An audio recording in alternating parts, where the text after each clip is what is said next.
October 2021. Alec Baldwin was rehearsing on the set of Rust in remote New Mexico. Seemingly just another day in the life of a megastar with 4 decades in show business. He's handed a real revolver as a prop and told it's safe. Then an unexpected gunshot. One female shot the chest. Hours later, cinematographer Helena Hutchins was dead.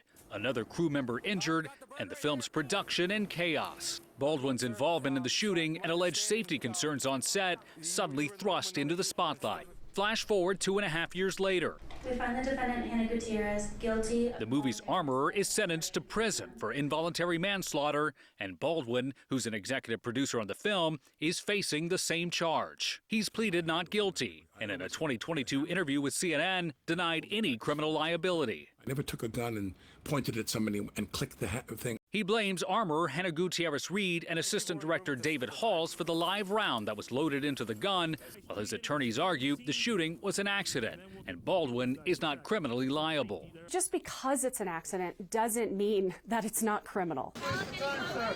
The convoluted path to trial has itself all the makings of a Hollywood drama.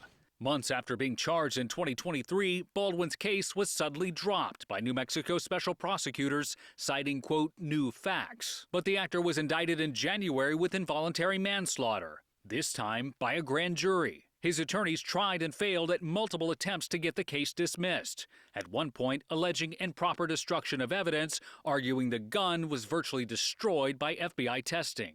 I'd love to do this one again. I'll do it again. Let's do it again. The pretrial hearings thus far marked by frequent clashes between attorneys from each side. If a prosecutor is listening to testimony that a prosecutor knows is false, a prosecutor has an obligation to correct it. So this testimony that he's giving...